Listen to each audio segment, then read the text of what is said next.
c'est un appareil qui n'utilise pas d'énergie, n'utilise pas de fuel, si vous voulez, pour voler. C'est l'hélium qu'on met à l'intérieur qui va nous permettre de flotter sans effort.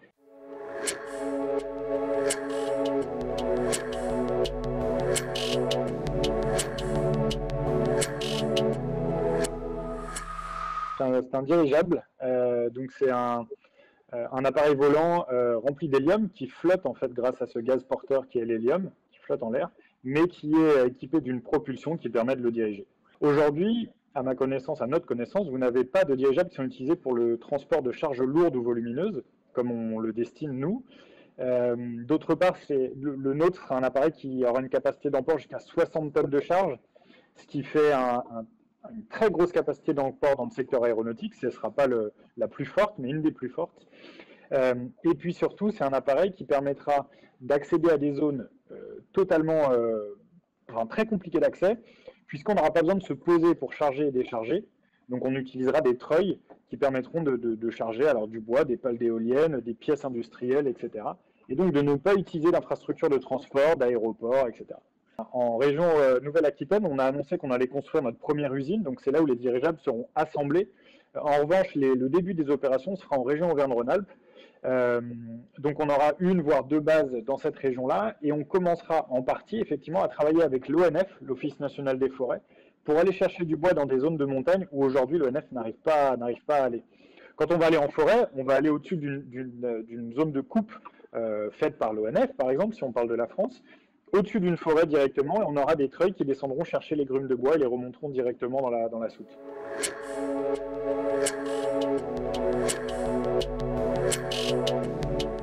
La propulsion hybride chez nous, ça signifie simplement qu'on embarque du kérosène aéronautique classique, mais que ce kérosène va être utilisé pour générer de l'énergie électrique qui va être distribuée aux propulseurs tout autour de l'appareil. Donc, à la tonne transportée, on va utiliser beaucoup moins de kérosène que n'importe quel engin volant aujourd'hui.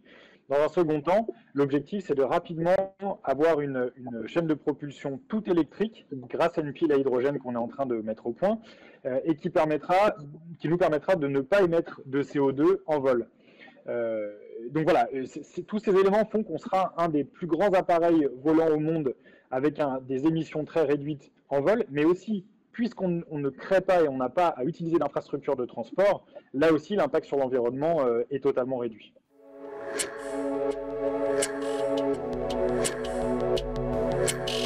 Les avions aujourd'hui, ils ont principalement pour objectif de faire des très longues distances sur des temps très courts.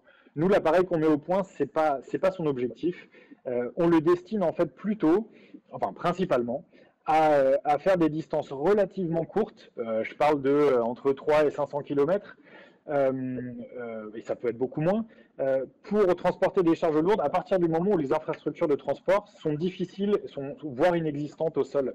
C'est la raison pour laquelle, par exemple, le gouvernement du Québec a investi directement chez nous en décembre dernier, qu'on est en discussion avec le gouvernement indonésien, qu'on travaille avec différents acteurs en Guyane aussi. En fait, ces trois exemples que je cite sont des pays ou des régions dans lesquelles on a des communautés qui sont très isolées, parce qu'on a des contraintes géographiques, climatiques, etc., qui rendent la création d'infrastructures de transport difficile. Et donc, ces pouvoirs publics, si vous voulez, au niveau d'un territoire, d'une région, souhaitent utiliser cette solution comme effectivement un moyen complémentaire. On va dire qu'à partir du moment où la route s'arrête, où les voies navigables sont compliquées parce que le climat est compliqué, et ben on peut prendre le relais, et là ça va devenir vraiment très intéressant.